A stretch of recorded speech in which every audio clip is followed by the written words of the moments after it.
right, let's work through sewing together a dewdrops block.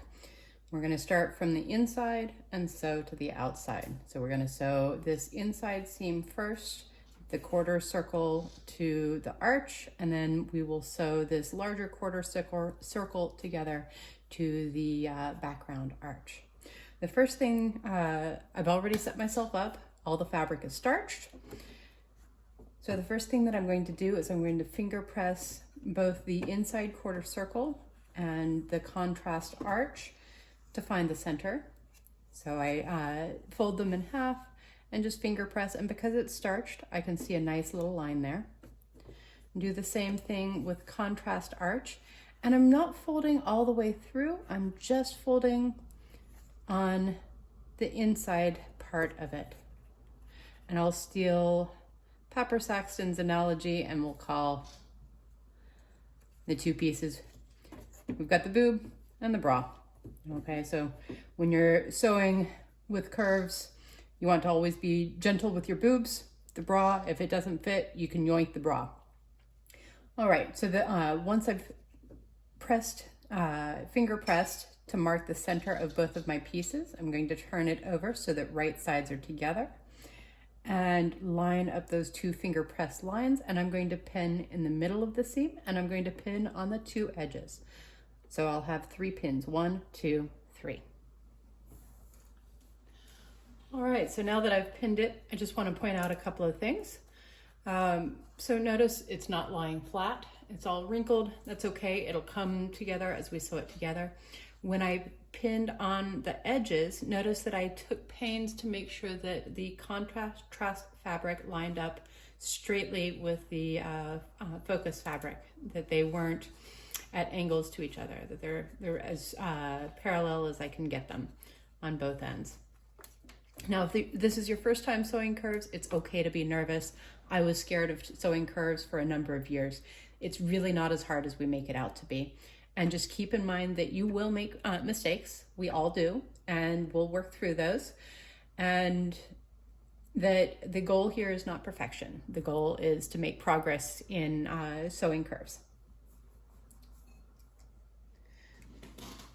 All right, so sewing the first seam, I'm gonna line it up. A couple of tools that you'll find useful. One is a stiletto or some kind of small metal tool so that you don't endanger your fingers as you're sewing.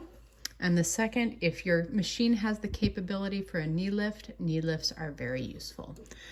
You'll see the presser foot going up and down, and that's how I'm raising it. Okay, so when I'm putting the piece under the presser foot for the first time, I'm making sure again that the edges of my fabric are parallel.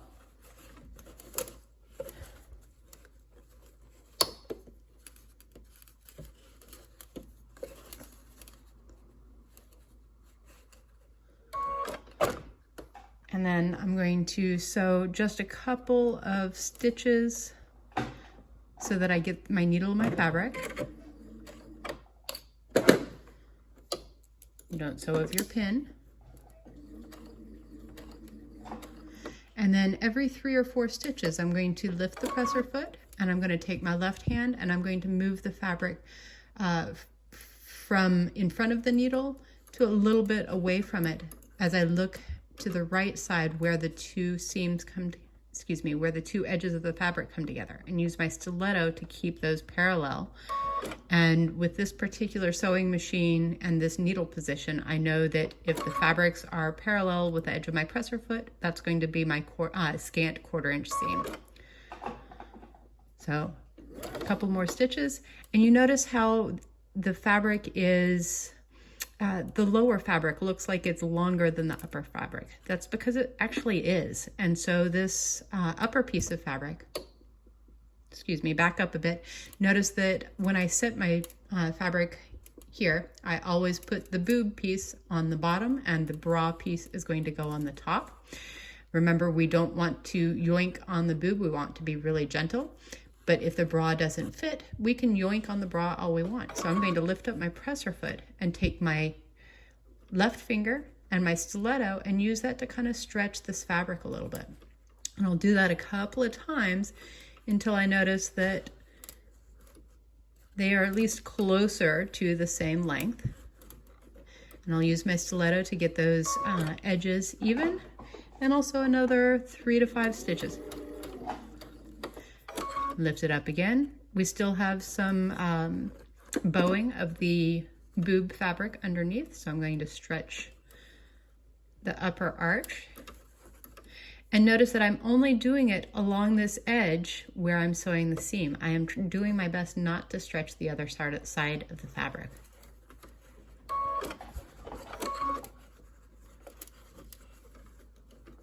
And I'm probably going to speed this up here to make it seem to go a little bit faster for you, but every 4 or 5 stitches I'm lifting up, stretching if I still need to, using my stiletto to make those sides of the fabric even and parallel, sewing a few stitches, taking my left hand, grabbing the fabric, moving it a little further behind the presser foot down.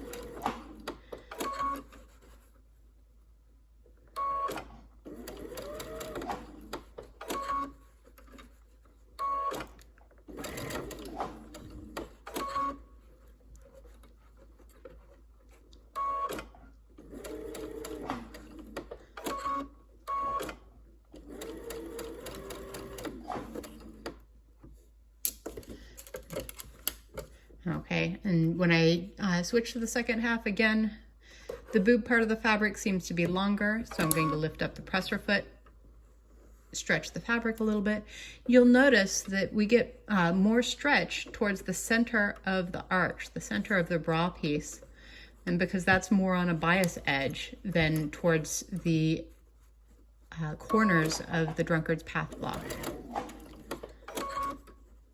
So I'll need to do more of my stretching towards the center of that arch than towards the ends.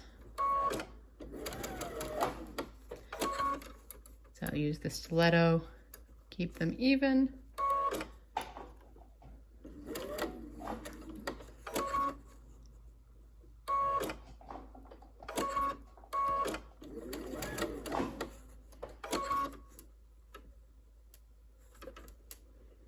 Stretch. Okay.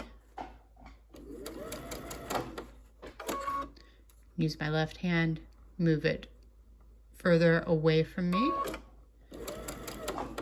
And see how the fabric is kind of bunching up in front of the presser foot? That's why I'm lifting and moving my fabric from my body in front of the needle away from me, away from my body.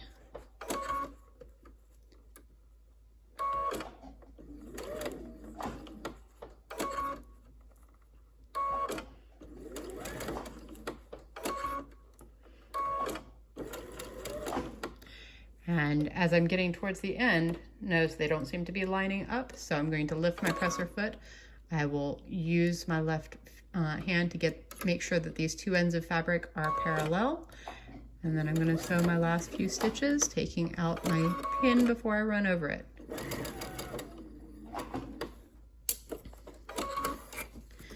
And I'm sewing my first seam here. And I'm not going to iron this until I sew the second seam in the dewdrop quilt block. And we'll catch that now.